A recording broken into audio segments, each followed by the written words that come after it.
True or false? True or false? Here we go. Look at you. You're nervous. Ooh, I'm nervous. Look at you. If you guys are listening, Shay is squirming right now. Did I move in too soon? Yes, true. Jesus. True.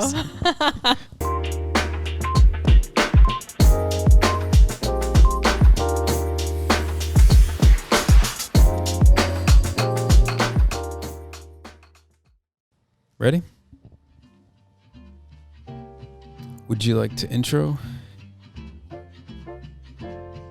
Oh.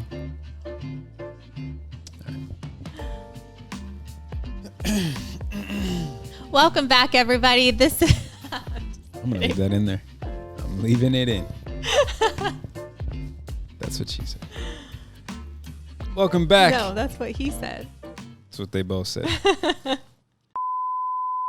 Beautiful people. Happy Tuesday. Welcome back to Who Can I Relate. was like, today's not Tuesday. I got it. Rookie. We are back on the couch, home series style. I got your favorite podcast guest. You say that to them all. Favorite podcast guest. You say that to all of them. No, I don't. People can attest to that. And today we're going to be talking about long distance relationships. Growing pains. Growing pains from when moving in together. And we are going to be answering some of the questions that a lot of you DM'd me. So, also, really quick, I did this before on another video and I would like to do it again. I want to find out how everyone is doing out there. So, are you doing too much, too little? Not enough. Not enough. How are you? Today's names are Monique, Sky. You got any names, honey? No. Why would I have names? Taylor. Martha. There's only one Martha, by the way. OG Martha. That's what I call her. Mama Martha. She's got a very motherly presence. I feel like I've me. heard her name. Yeah. You've been spoken about, Martha. You've been spoken about, for in sure. these walls. Absolutely. Ashley, Amy, Adriana, which actually, not my daughter, but shout out to Mama. Hi, Mama. But I'm talking about another Adriana who actually sent us a message we're going to be getting into. So, honey, this was a popular Topic. Yes. Requested. Topic request. Yeah. Long distance relationship. And let's get into it. This is why I talk as much as I talk. This is perfect because I always tee Shay up and I'm like, go ahead, honey. But normally I do. It's just been a while. I just need to I know. Go ahead. Take your time. I need like a shot of tequila or something. Go ahead then. Pour yourself a glass. It's actually Friday. Yeah. So that would be. Yeah. There you go. Get your weekend started. Long distance. Well, let's start with, have we ever done long distance before our relationship? Set me up. Yes, I have. So I wasn't the first? Oh, God. What number was I exactly? For long distance? Yeah. Relationship? 2. Or all the above? 2. I mean, I definitely dated girls that didn't live in Chicago, but yeah. Relationship, you're my second one. Okay. Yeah. How did the first one work out? Have you ever done a long distance relationship? Not serious. No. Okay. No. Were you against it? No, I wasn't. Okay. I dated somebody long distance, but it never flourished into what we have. Smooth. Smooth. Rubbing off, everybody. Rubbing off. Okay. Well, maybe we can deal in the realm of like, maybe it's just some bullet points here. So I guess the first question for us could be, I think anyone looking to, like, kind of starting off with anybody that's finding themselves in a position where, especially because of COVID, where they're starting to date or talk to somebody that lives in a different state. Yeah, that's very important because the elephant in the room will be, at probably sooner than later, who's moving? Who's going to be the one? Yeah, even just when I first met you, just knowing that you lived in Chicago, it kind of ran across my mind, especially because during that time I was definitely looking for somebody to build something with. Yeah. So when I saw, or you told me that you lived in Chicago, I was like, I can move there if it like worked out, you know? So that did cross my mind. And I think that was an early conversation that we had. It was on day one. Yeah, day one. Conversation one, not even day one. It was conversation one. Will you move? Yeah, it was very early on. But to your point, honey, it's definitely a question that as an individual, you have to ask yourself, would I be willing to move? And also, I guess maybe, you know, because I was the one who moved. Another question you have to ask yourself is, am I able to handle a person moving here for me? You know, which I didn't think about. Exactly. I also didn't really fully think about moving to Chicago. I was just like, the idea always sounds fun. Sure. But the reality of it is, I mean, I think when you it's one of those things when you get there, you cross that bridge when you get there. But I think that I was open to it. And anyways, going back to if anybody, you know, is finding themselves interested in somebody that lives out of state, I think first you have to know and identify the intent of the relationship, not just on your side, but on both sides. For sure. It's so important. And just, you know, understanding that the possibility that may be, right? And then also just manage expectations, I think, as well. You know, everyone is different. You and I when we met, where we were in our lives, we were both wanting and really felt strongly that we were ready for the settle down. And I think that was part of the reason why I would ask the questions when I would ask the questions, you know, and maybe for you and you as were well. Experienced from doing it before. Here we go. You had a playbook. Listen, the last time you were on, honey, I was a piñata. What we're not going to do today is have your boy up here again. So, to your point, though, it takes one to know one. I get it. And in a lot of, I'm sure you had a lot of. I worked out a lot of kinks. Like, yeah, I totally worked out a lot of kinks. What to do, what not to do. For sure, but what worked in the past may not have worked for us, and what didn't work in the past may work for us. Exactly. So it's not a a one size fits all thing, and that's why I think it's important for everyone to understand. Like, we have what we have, and we had what we had. It doesn't mean that everyone's gonna have the same thing, to a T. It's this is just us speaking from our own experience. Let's talk about when the discussion was of who was moving. Day one. No. Like when we decided, okay, we're going to live together, who's moving, when, and where. Yeah, I think just over the course of our relationship, the more you came out here, you just saw yourself living here. Yeah. And I think it's just important to really communicate, one, in the early stages of the relationship, the intentions. Yeah. Also, it's super important to just have an open dialogue and just like also communication styles, because I think I don't know that it would have worked out between us if you didn't have the communication style that you have, which you're very like you enjoy being on the phone. You enjoy talking, because you have to get creative in ways of staying connected when you're long distance. Yeah, staying connected is a key word. It's not like you need to find a way to talk. Yeah. You need to find a way to stay connected, right? It's like quality time over quantity time. It's a big difference. Exactly. You can have quality time in a conversation over the phone, FaceTime, whatever it is. So that's a really good point. Because not everyone does well like on the phone, and it's also style now that people text and FaceTime, and it's like styles of communication are also important to talk about. Whether it's like, are you okay if we're just on the phone or if we're texting? Do you want to call a day? Do you want to FaceTime a day? Like, what do you want? What do you like? What serves you? Yeah, for sure. And that was a pro for us. 100%. Like, thankfully, we're both good communicators, and even just having the space in case we had a moment of disagreement or conflict, it was like, you know what, I'll call you later. Like that escape button was, for me personally, was everything. It was so amazing because for nothing else, and on a serious note, it allowed me to really collect my thoughts in my own way. Yeah. And I remember one of the things that early on that you said was like a kind of a saving grace for us was how I would come back, how I'd come correct when like we would have a disagreement. And I remember thinking, I'm like, well, why is that? Because this is a first, by the way. Like I usually didn't come correct as often as I would with you in the past. And I was like, I think because I have the time to do it. And I'm not somebody that's, when we were at indifferences, I wasn't blowing your phone up after. I would give you that time. I would give you that space and for sure. And allow you to kind of go through those motions on your own. Yeah, so that's a huge pro for the long distance for us.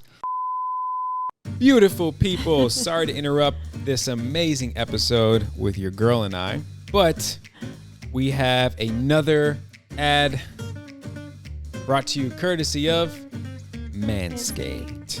So, Father's Day is just around the corner, and you probably need a gift for your hairy dad. Make your dad proud this year and get him and yourself, fellas, the Manscaped Lawnmower 4.0. You heard that right. The Lawnmower 4.0.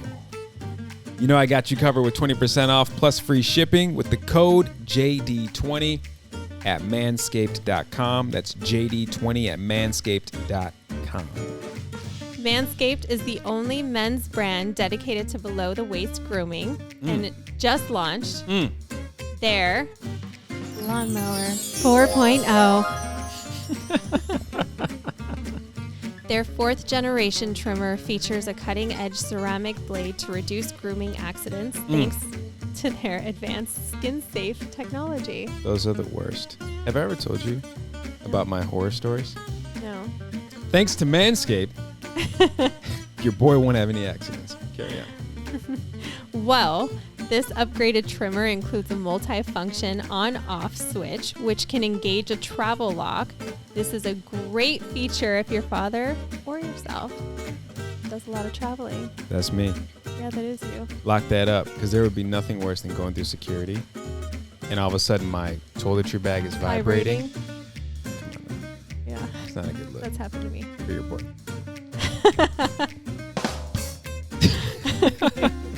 It also gives you the ability to turn the 4000K LED spotlight on and off so you can see what the hell you're doing down there, even in the dark.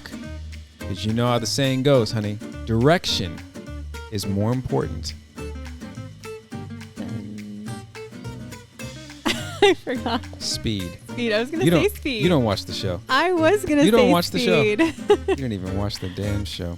The Lawnmower 4.0 even allows you to customize your trim through additional guard lengths with sizes 1 to 4. So you can do like an S, V, D. You don't want a D down there. The D's already down there. The new wireless charging system uses electromagnetic induction, which can help battery length last longer. They also have amazing products. Like what? Cologne. Cologne? Mm-hmm. Crop Mop Ball Wipes. What the heck is that? Crop Reviver Ball Toner. And Crop Preserver Ball Deodorant. You know what they say? What do they say? If you smell good, you look good. You look good. And if you look good, you feel good. And if you feel good, you play really good. Now, for all the females listening, honey. Manscaped products are cruelty-free, paraben-free, dye-free, and vegan. Get 20% off plus free shipping with the code JD20 at manscaped.com. JD20 at manscaped.com. Get your dad or yourself a gift that you both know you will use. And don't forget, you came from your dad's jewels. So this year, show your original home some love with Manscaped. And your dad came to make you a jewel.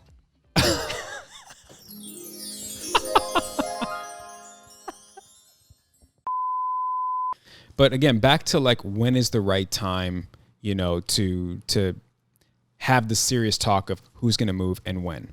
Again, for us, our situation was unique because my lease was about to be over in Chicago, and my landlord was going to sell my apartment.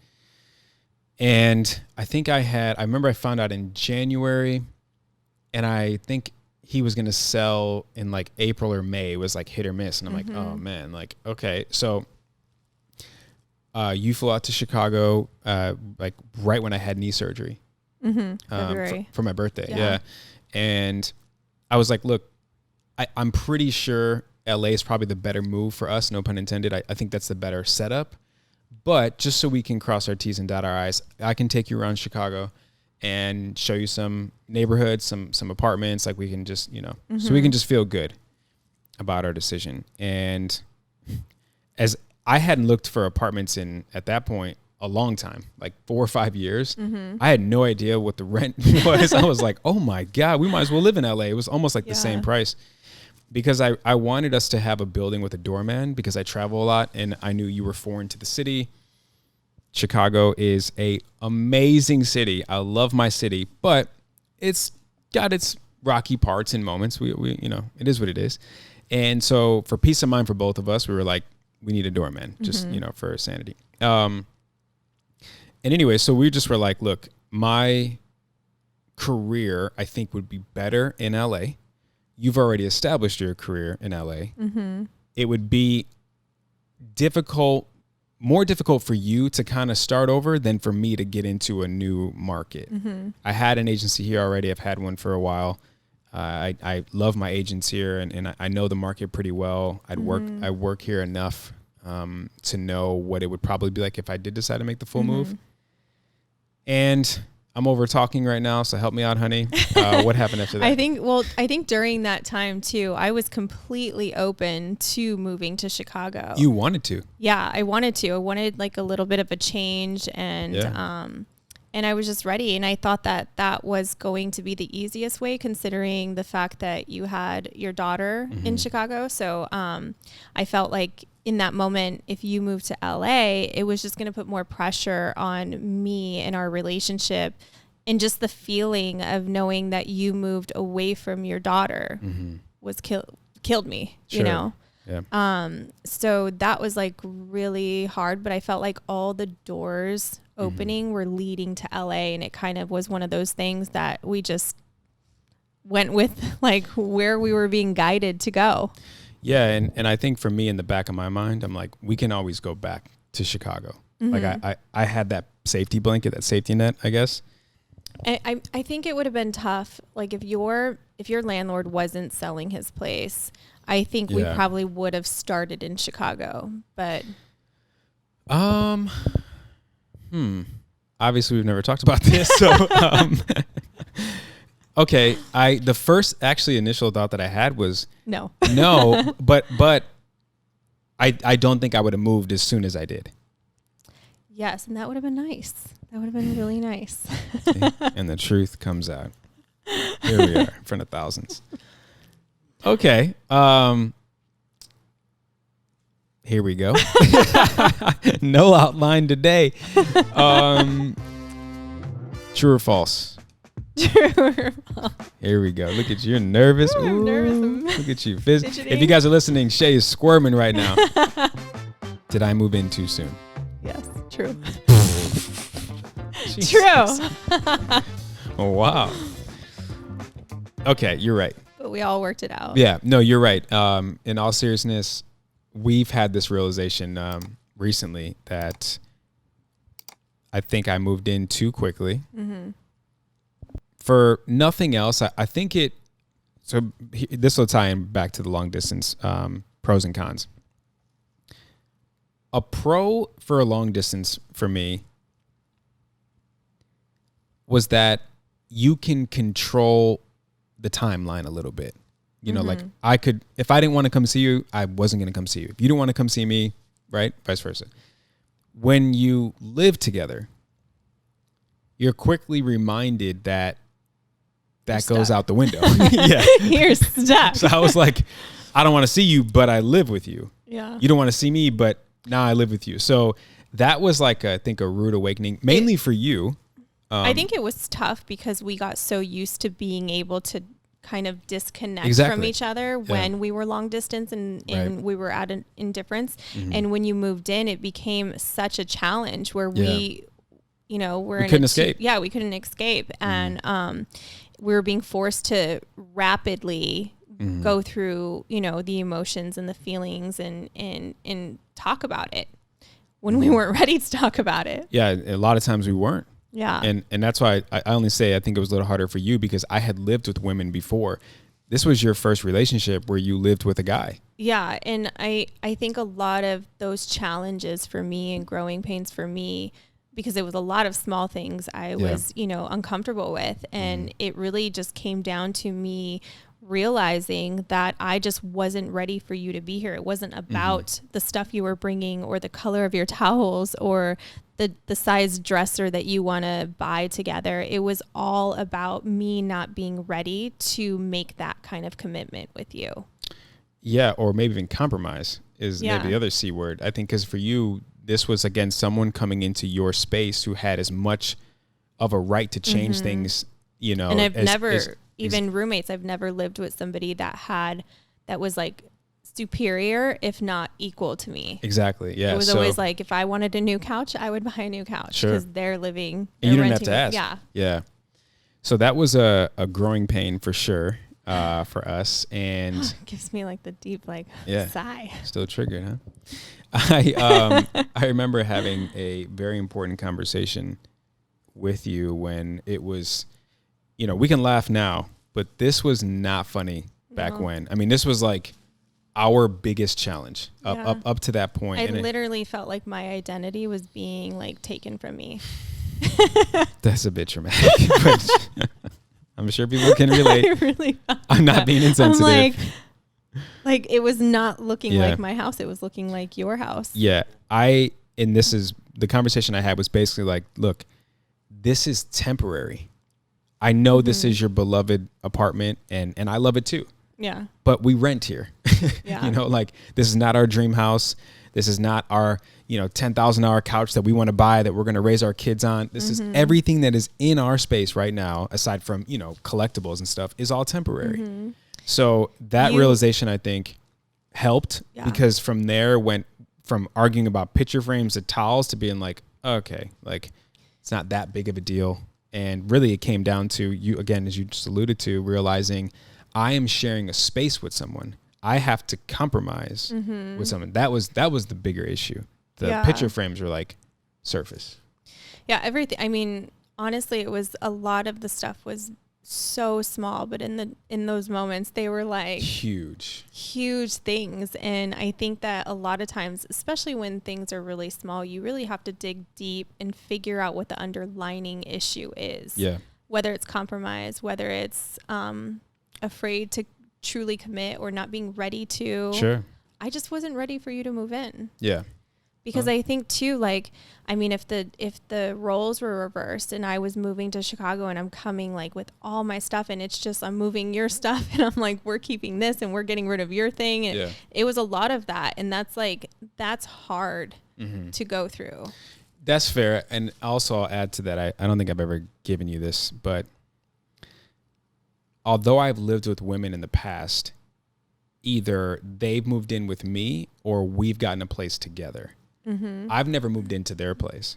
So I took that energy here, like, okay, all this white stuff and this princess stuff, like this gotta go. We gotta change it up here. This is not gonna work. I need color, I need life, I need plants. What's going on? And I was so used to things being my way, not in a good way, I realize now. And so it was a lot all at once for you. Yeah. Not only was I moving into your city, leaving my family, and the pressure we'll talk about a little bit more in detail with that. It was a lot with the growing pains. And too, not only that, but every girl that's moved in with you, it's kind of like they've come with their backpack, you know, their clothes. Like, have they come with big pieces of furniture? No. You came with some big pieces of furniture. And it sounds like I just picked some people off the street, like in the homeless line. You need a place to stay? Come on, I got 3 bedrooms. I got you. It wasn't like that. They were just like, But what I'm saying, I mean, obviously not no, I know, truly a backpack. It's funny. But yeah. A backpack in a box, it wasn't much. It wasn't but much. I'm saying, like, with furniture, like, you were coming, I had just gotten a beautiful coffee table. Yeah. And it was like. Sold. Yeah. It was like, you get rid of that. I just got mine. It was like everything was so overpowering to me that I went from feeling so like, like the person that owns my place or lives here. And then I went to like feeling this small. And then he's hanging Chicago everywhere. Not our dog. Signs of Chicago everywhere. Like every corner I turned, I'm like, I have the map of Chicago hanging on a wall. Yeah. And I just was like, well, honey, I realize now that I went about a lot of things in the wrong way. I apologize for that. I definitely, in hindsight, realized that I could have went a different direction and could have delivered my messages way better. And not to make an excuse, but it actually sitting here thinking and hearing all this stuff, I'm like, God, I've come such a long way. Like that's what I'm thinking. So, but I apologize. That's on me, and can't wait for us to get our home so we can enjoy getting the furniture and painting the walls and decorating the house. But just growing pains, I'm sure a lot of people can relate to that. I also wanted to add, as you said, to like it's an underlining issue. It's not just picture frames. I also wanted to add is pick your battles. Mm-hmm. I mean, I even remember, like, when you say pick your battles, I remember as much as I thought my small things were big things, there was the underlining issue that I was really like missing to identify. Mm-hmm. But I also at the same time was making you feel like not welcomed. Right. Let's talk about the towels. Let's talk about the towels. Wait, I was just being insensitive to the fact that you forget what color towels you're bringing. But the fact that you just moved. Oh, backhand. I'm telling myself, like, forget what color towels he's bringing. This man is moving across country. Yes. That was the bigger picture that I was missing. But I was so focused on the towels or all the amount of furniture he was bringing. Or knickknacks. All that I called him Knick-Knack Paddywhack when he first moved in because he had all these knickknacks. Collectibles, honey, from the travels. You still, like, I'm a traveling man. Listen, when we get our house, you're going to have one area for all that. And if stuff doesn't fit it's anymore, gotten then better. Stop buying it. As I look around the apartment, it's gotten better. There's a lot of less in here. Minimalist. Yeah. Yes. Anyway, so I had to like tell myself the bigger picture. You just left your family. Left your daughter. You moved here for the first time for me. Yeah. And you're over here. And I'm over here like, don't bring the poop collection colored towels. Let's talk about the towels. The towels are very significant in our relationship. So much, in fact, we both unknowingly mentioned them, included them in our vows. That's how deep this towel game goes with us. Sadly. So here it is. I had a beautiful collection of dark charcoal towels, dark brown towels. Basically, like his shirt right now was his towel collection. There we go, man. Listen, they were from Restoration Hardware. Your boys got taste. And Miss All White Everything was like, I couldn't even bring the cream towel in. It like no cream. I would have. I was like, whoa. And I was like, look. You had all shades of poop. I'm darker than you. When I shower, things come off on a white towel. It's not like, I know you don't know this. You don't have to know this, but like, just trust me. I don't have white for a reason. Yeah. I get the cleanliness and the significance of a white towel. So anyways, we are like at each other's throats for the towel. I was FaceTiming Shay packing a box in Chicago. Excited. And I remember I was like wrapping up some fragile stuff with some of my towels.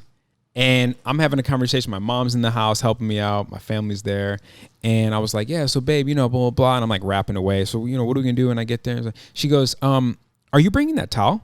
And I was like, what towel? Oh, yeah. I mean, it's one of my bath towels. I was like, you don't have to bring your towels. I was like, anyways, so when I get there, she goes, no, why are you bringing that towel? I'm like, it's my bath towel. It's one of my collections. What's the problem? And I like from there to even when I got here, like, you really brought these bath towels. I'm like, I really did. You really thought I wasn't? Like, we were just going at it, man. I remember like, what you said earlier about this is all temporary. And there's so much depth to that small sentence of everything is temporary because it's so true. I'm like, there's, and I think too, like I was also struggling with what I was going through internally and trying to figure out, why am I so mad at towels, or why am I so upset about getting a dresser with him? Yeah. I think it was just like really identifying the fact that I just wasn't ready to have you move into my space. It was moving way too quickly from my comfort zone. Yeah.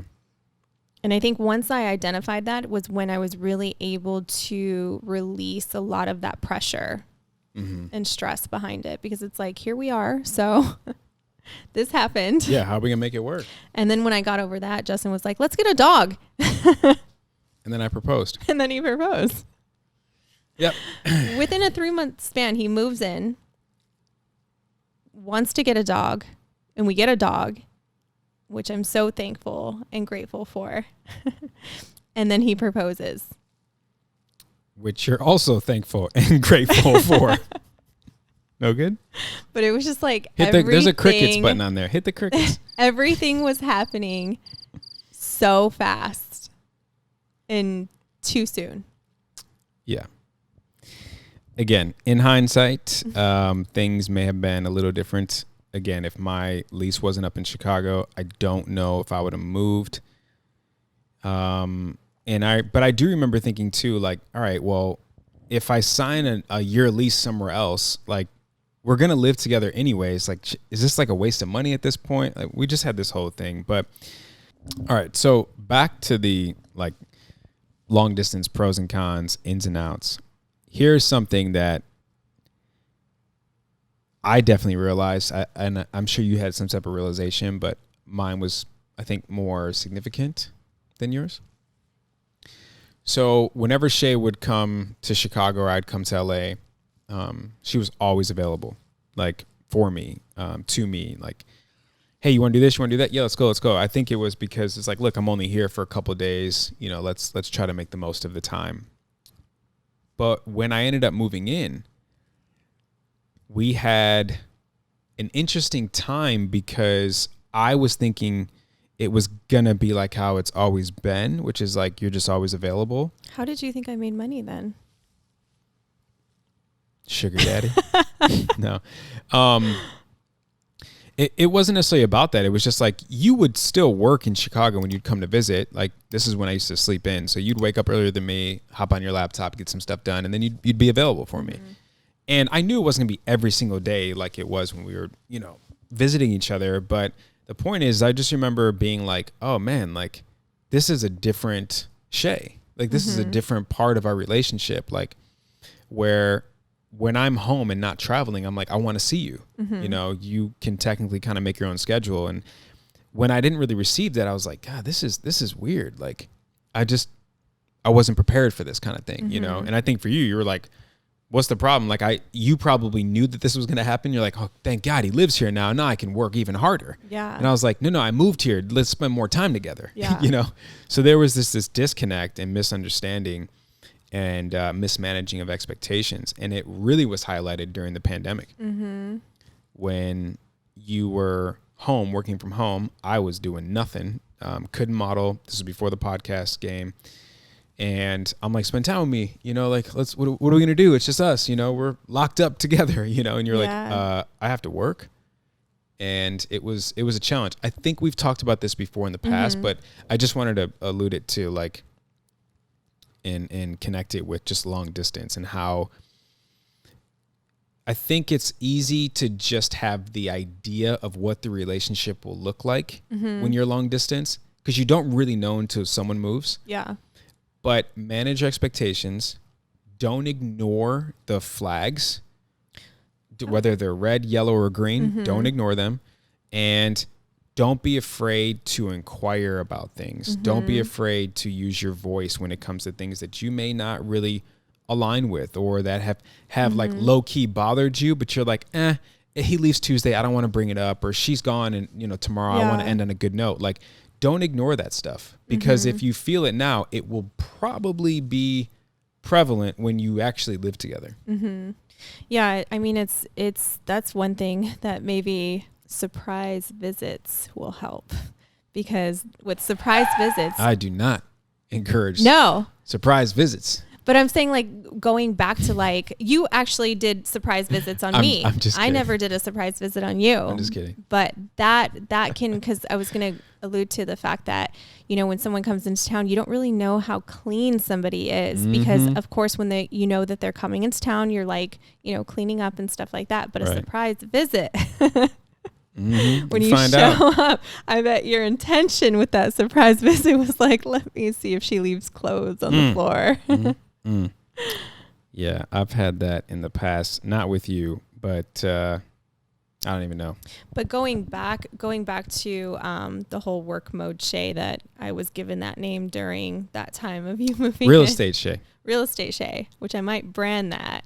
But I very much, that's one thing about long distance. You really have to be prepared to structure your priorities. And because of the time that where I was in my life at that time, I knew that I wanted to prioritize finding somebody. Right. So when I found you, I prioritized that time with you. And it was challenging because we were long distance. So I really prioritized you over my work that entire time. And I lost money, as I'm sure you did too. Yeah. But long distance isn't for everybody. And it's really challenging if you're trying to make it work. And I think that you just have to just really check in with yourself and know that like you're doing a lot of what you're doing for the right reasons, because you also don't want to build a resentment to where you're gonna later down the line, I'm like, I lost so much, work because of him, and then the relationship doesn't work out or whatever. But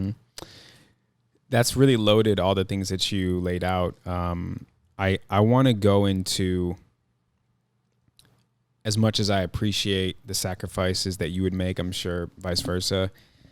I think for me, and it's on me, that I wasn't realistic that this type of relationship that we have, where it's like everything stops for us, that can't last forever. Nor is it realistic. No, like it's not realistic. So for me, I had that unless you do have a sugar daddy, which... Oh, hey, do your thing, girl. Or guy. But it's shame on me in a way, because I remember saying, like, I didn't sign up for this. Like, this is not who I fell in love with. Like I fell in love with this version of Shay. Now I met real estate Shay, and they're not the same Shay. So for everyone out there, like, if you guys can relate to that, it's a real thing. But I will say, and what helped me, and it took me a while, so save yourself the time, communicate that. Communicate that. I also, through therapy, realized and had to unpack, as Shay alluded to earlier, about like there's a deeper issue. It wasn't just so much about the towels or the picture frames. It was just like she wasn't ready for me to move in. It wasn't so much that it was real estate Shay. It was I had flashbacks of childhood, being raised by a single mother who had to work a lot. I was home alone a lot. And no one was there to entertain me or spend time with me. And I didn't even realize that I felt those feels. That was the void you were trying to fill. Yeah, exactly. Yeah. And I did fill it with you until I moved in, really. So it was a lot, just a lot. And maybe that's not, for everybody, but I'm sure there's a lot of people out there who can relate to that and pick up what I'm putting down. But it's tough because our situation was so unique compared to the average people out there. We both had the luxury of having flexible jobs. We didn't have a 9 to 5 Monday through Friday. So sometimes you would come out for a week. Sometimes I would go out for a week. And then also with your buddy pass, it really helped. Yeah. Because whether you were always flying here for free, and then sometimes you had points from traveling a lot that you would give me to fly, or I was paying for my flight.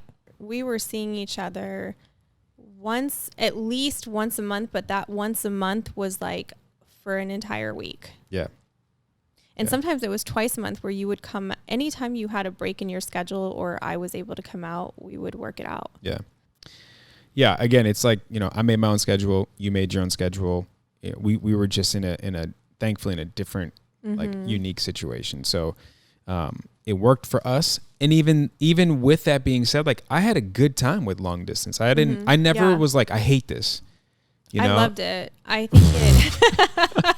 Sorry. Can we go back? She's saying. Basically, Shay wants to go back.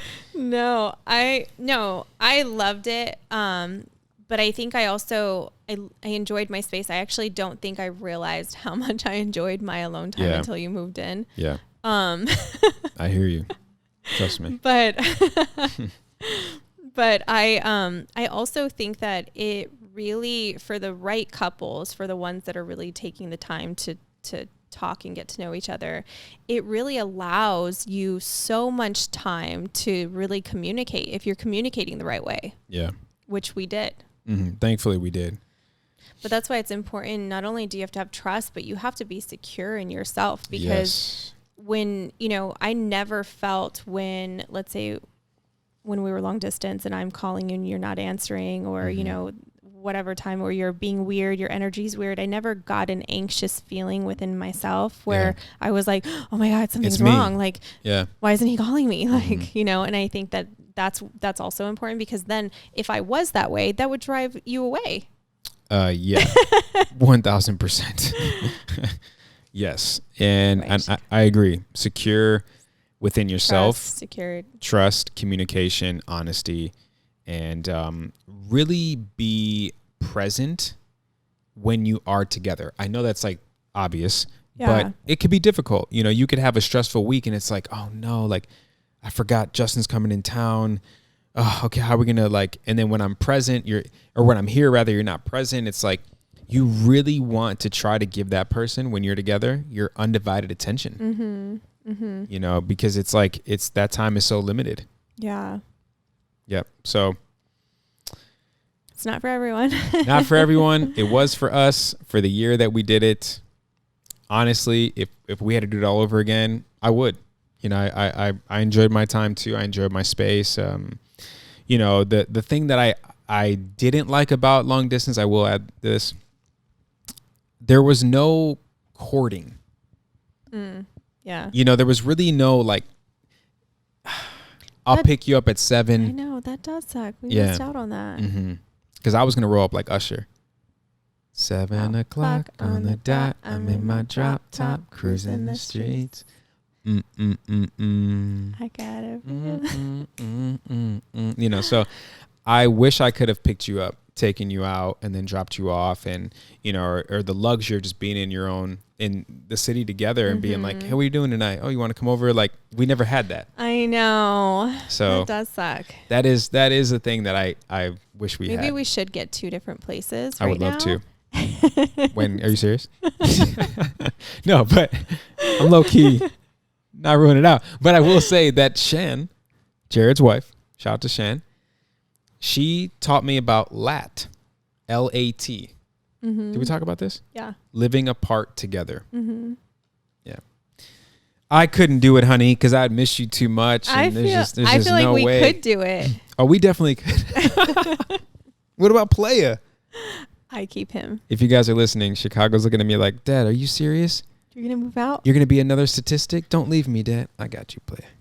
I mean, I think that it would be questionable if we did it in the same city, but if for whatever reason I got a really amazing job opportunity, or you got a really amazing job opportunity in a different state, or... Are you serious? What? What about when we have kids?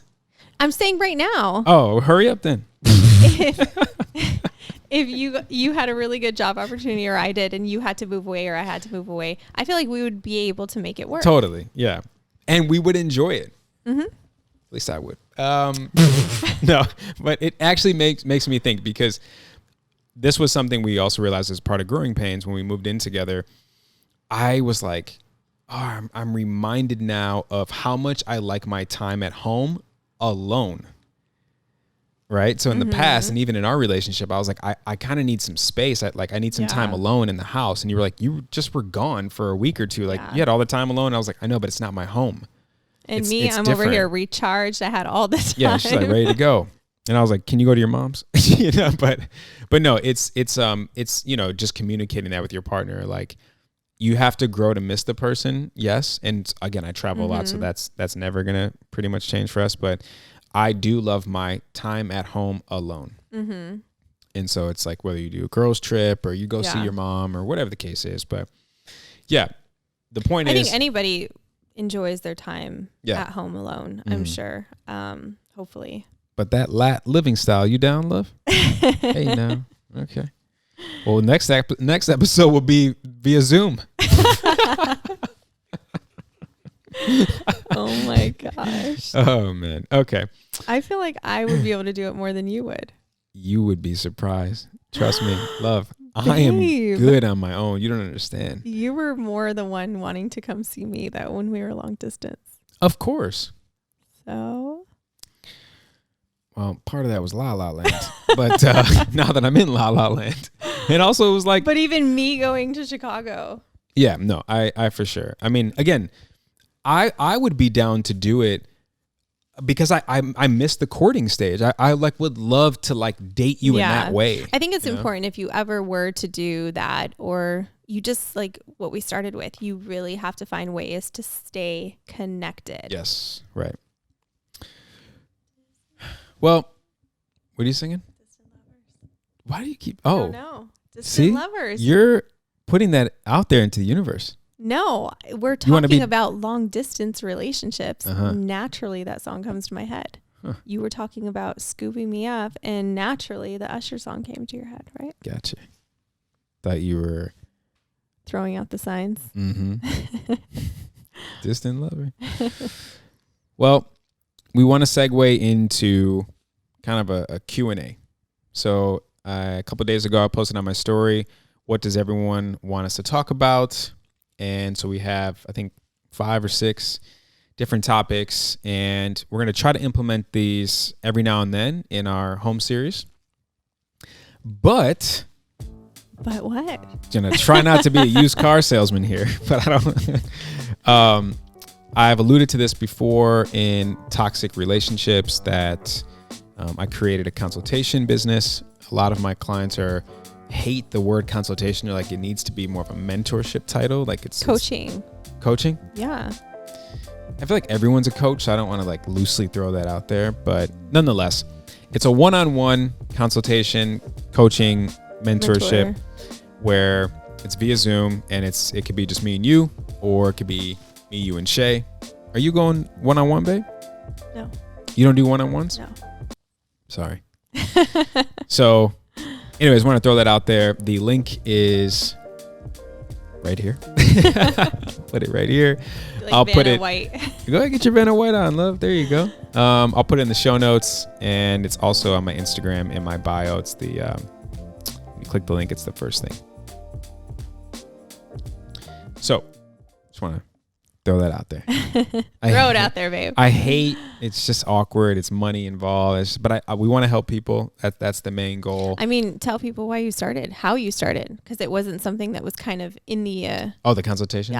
Yeah. Not to mention, you were already getting so flooded with people asking relationship questions, advice, and he truly was responding to every single person, whether it was like a voice note or a quick little reply. Mm-hmm. So I think when she or whoever that person was brought it up, it was kind of like, I think I found something because I don't know how I'm going to continue to be able to respond to everybody. Right. Exactly. Yeah. So I had to kind of like prioritize it in a way. So I'm still working on the website, but I have I think it's called Acutely.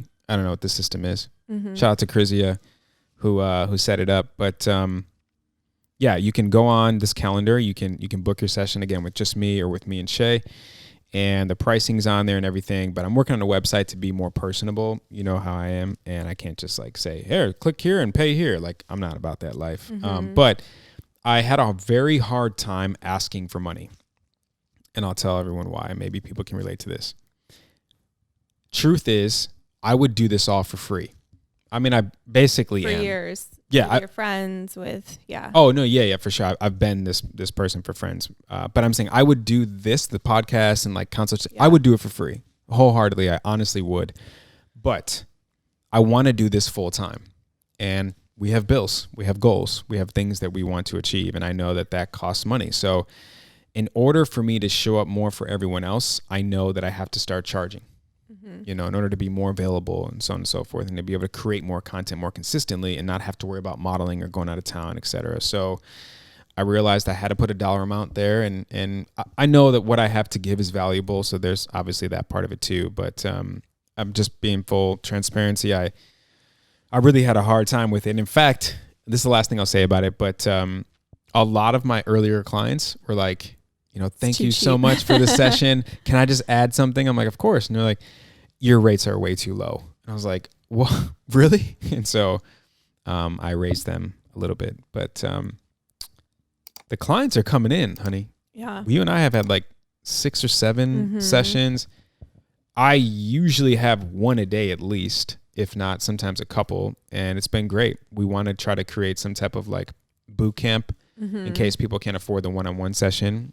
We have like 30 people in a Zoom, and, we have a overarching umbrella of a topic, and we kind of go into it. But anyways, so for now. And you've created a whole questionnaire that you guys will fill out prior to the call. Yeah. So. This is CFO Davis, if you haven't caught on by now, a.k.a. Shay. And if you haven't caught on by now, he has every nickname in the book for me. Shay the Barber, Shay the Builder. Shay the Barber. Shay the Builder. Real Estate Shay. The Portuguese Lover. What else? You haven't called me the Portuguese I know. Lover I was just thinking time. that. Yeah, I haven't. Detail Vital. Detail Vital. Not my favorite. So yeah. The list goes on. Yeah. So again, the link is right here. I'm going to try to put it above Chicago's head, and would love to work with each and every one of you. So from now until then, we have some Q&A.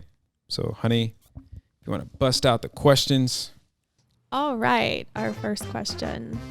Keeping the passion alive. Also, jealousy. I'm curious. You two are extremely good looking. I'm sure there are always people hitting on you.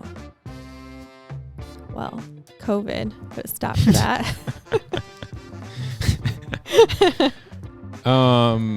Keeping the passion alive. You want to talk about that, honey? I really love when you dance for me. Are you serious? I'm just kidding. It's like, you got the wrong guy. What kind of shit is this? It's like when I mess around in the kitchen, like, that turned you on? No, babe, when you put on that outfit with the spikes. Okay. And the wind. I'm glad you get more comfortable, honey. That's good. This is the real Shay. I think the passion for us is it's a priority, not for obvious reasons, but for nothing other than we know this is the only time we're really going to get to be selfish before we have kids. So we're really trying to stick with like a date night once a week, whether it's at home or out. We're trying to get back on our travel game now that this is like the passion thing is, or just us spending more time together has just been kind of like at the forefront of what we're trying to balance into our lives, because it's so easy to become two ships passing in a night when you are, you're building and I'm just like super busy with work, that you consciously have to really find that balance. And if watching a show together on the couch isn't spiking up the passion and a date night is, I think you just have to really figure that out and just incorporate it. Yeah. And jealousy. I think jealousy is a very natural, to some degree, emotion. Yeah. I think how you manage or allow that emotion to control you is where it can become toxic in a sense.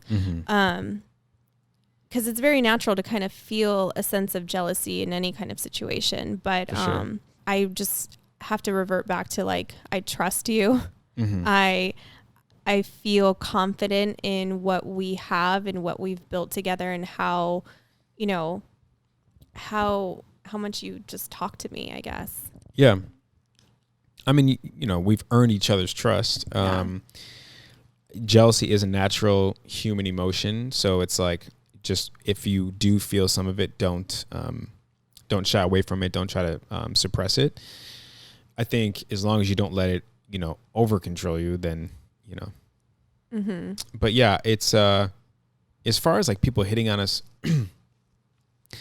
I can't speak on behalf of you, honey, but for me,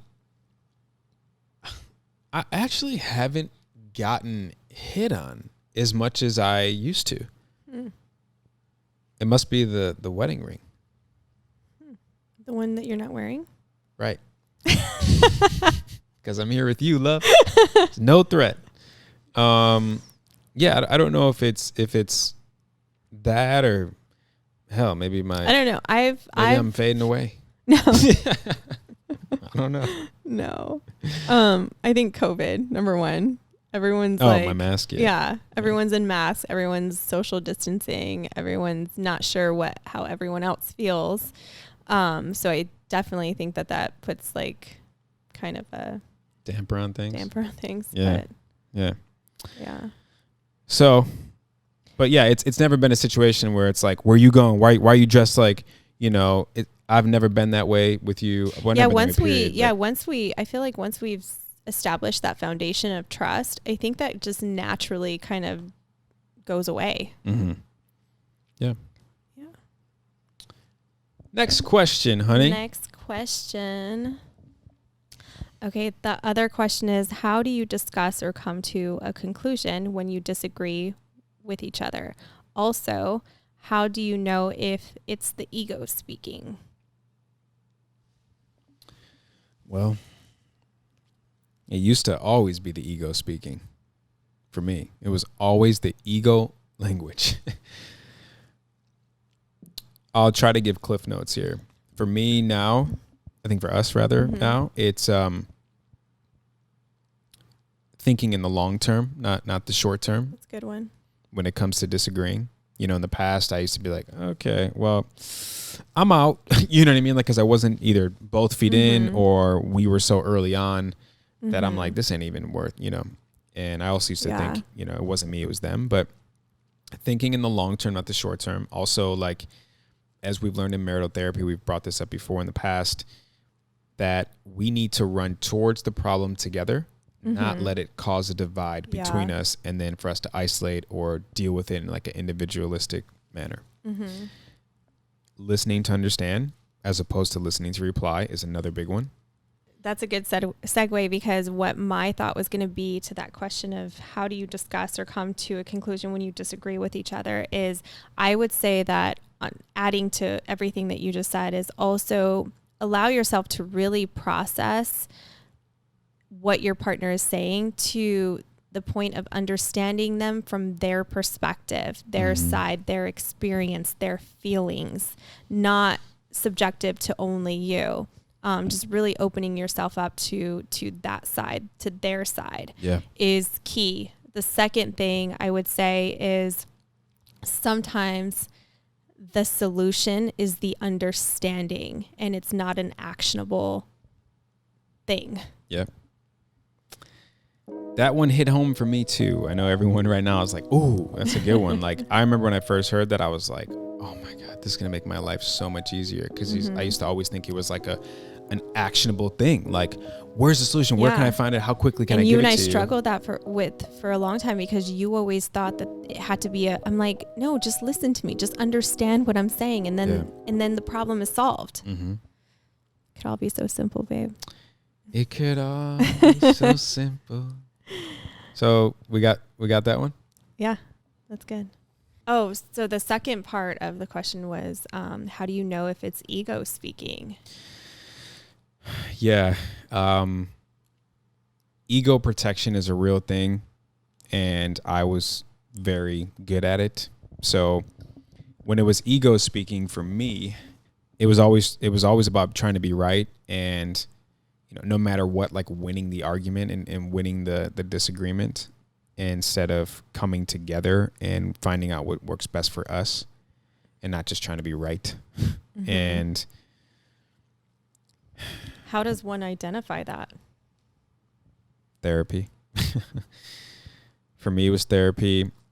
And then even with that, it was just really being aware that I was doing it.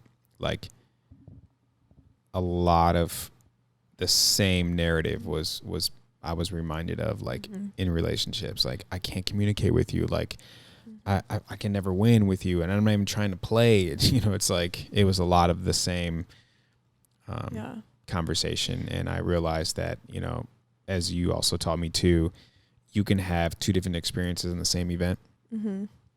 And that happened most of the time in my situations with disagreement. in relationships. So, is it something that you still struggle with, like, in moments of ego protecting? Yeah. Obviously, you're probably quicker to identify it and move him out of the way. But do you still have moments of like, oh, shoot, like, let me check myself? Yes. Mm-hmm. And I definitely, I can tell I'm doing it based on your reaction. Because you will either shut down or open up. Okay, last question. Marriage life. Tips for newlyweds and your wedding experience / emotions. Our wedding experience / emotion was like a whirlwind of amazing, like the ultimate highest high you can possibly feel in regards to the amount of love that is in you and around you on that day. Yeah. Do you feel like the day just flew by? Oh my gosh. Do you? Like, I feel, I don't. Really. Mm-hmm. I mean, you did a really good job then, like, taking it all in, because I really felt like there's so much anticipation leading up to that day. And it seems like that is the day that is never going to come. And then when it finally comes, it's like here and gone in like so fast. I think too, I would say we had a fairly small wedding, 50 people. I think that I can imagine anything bigger than that, because the amount of people that you want to, like, have moments with, you don't get that. I didn't get that, and we had 50 people. So it's really hard. I think that in one thing that we created, we were kind of given advice on that day is like, whatever you do, don't allow the night to separate you. And we made a point to pull ourselves out of certain moments and take ourselves back and just really take in the night and really observe, like, our guests and our family and this person dancing and that person dancing, to really just take those moments in. And I think that was like the best advice we could have gotten. Yeah. I said that the day didn't go by as quickly as it did for you, because I remember leading up to that day making such a strict rule for myself, like, to be totally present in the day. Don't think about yesterday. Don't think about tomorrow. Just think about the day. And actually that day, leading up to like the ceremony, I was busy. I was like really busy. I made a rule. Another rule I had was, I kind of started to collect words for my vows with the months leading up to the wedding, but I'm so good under pressure. Like, sometimes it's, I depend on it too much, but I remember thinking to myself, I just want to wake up. We got married in a destination wedding. We were in Cabo, Mexico. So I remember I'm going to wake up. I'm going to go for a walk on the beach, and I'm just going to bring my phone, which is my notes, and just throw my heart into these notes. And I want to go off of the raw emotional feelings that I had the morning of my wedding. And my vows were pretty good, and they were 3 pages. So I had a lot to say. Flipping pages. I was like, you know what? Furthermore, these towels. But yeah, so I was doing that in the morning, had a great breakfast, and then I was busy writing more. I wrote a letter to each one of your bridesmaids, all 7. I wrote a letter to my mom, my sister, my 2 nieces, my daughter, your mom, your brother, your aunt, and your uncle. I also was practicing the saxophone. So I was busy that day. You were busy. This is before the wedding. This is before the wedding. And I also snuck your shoe out of your room. Yeah. I had one of Shay's heels, and I had a little mouse that went into the room, took the shoe out. I wrote, shout out to Jolene. I wrote a message on the bottom of her shoe, just for her. I lost it. Just for her. Yeah. So your boy was busy, and then the ceremony, I was obviously nervous to play the sax. Once I got through that, I was like, party time. I'm like, I can check out. I was like, I'm chilling now. And but we also, Shay was talking about like, don't separate, that was really big. Also, what really helped us too, especially not separate. We had a sweetheart table. Mm-hmm. So that was really, I think, big for us. And our photographer, also was like, that's probably a good idea. And I will be on the guard for people who think like, oh, they're alone. Let me get my moment with them. And our photographer's like, no, they're good. They're eating, they'll get to you when they can. And it just really helped us embrace all the hard work that went into a little over a year of planning. We got to really sit with it and embrace it and appreciate it. So that was great too. Yeah, it's a day obviously you'll never forget, but I can, as I just did, go through the intricate details of that day because I was so present.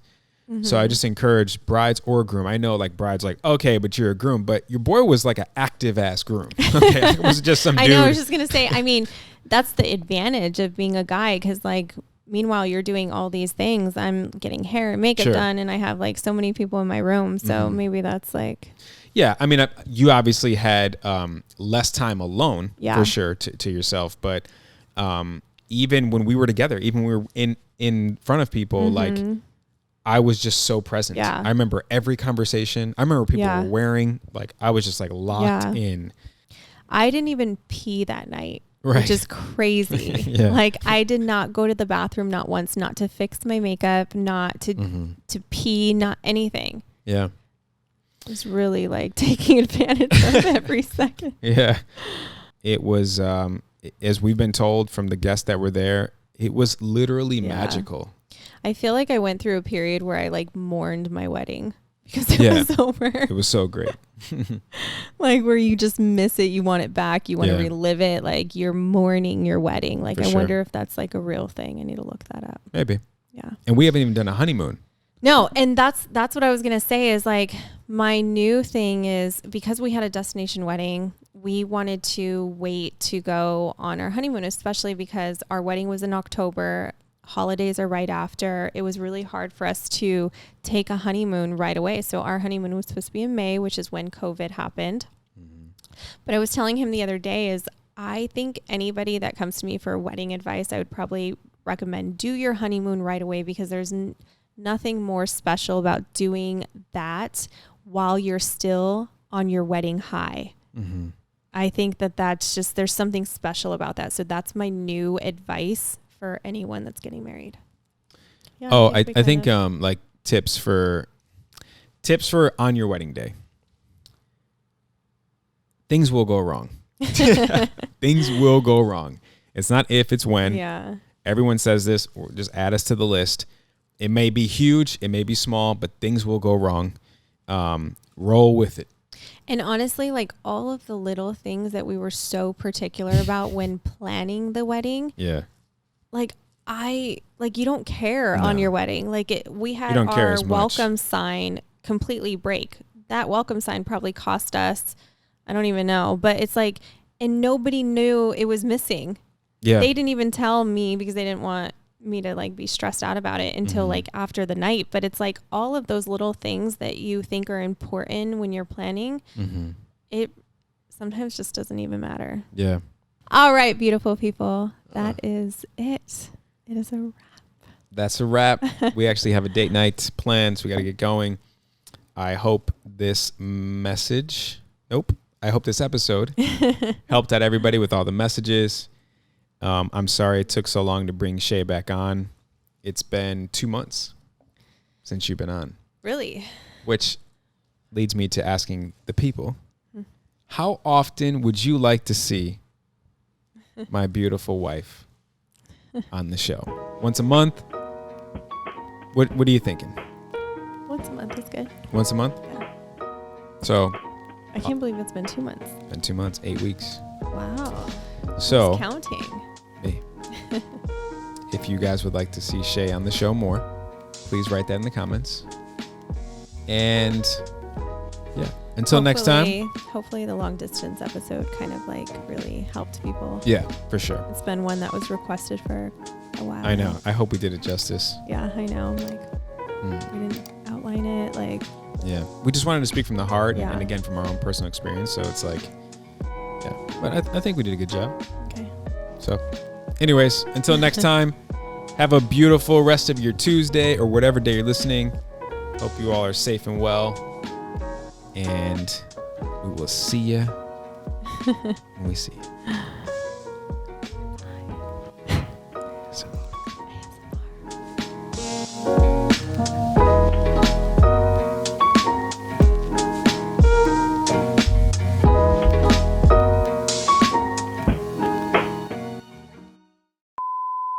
Like to hear it?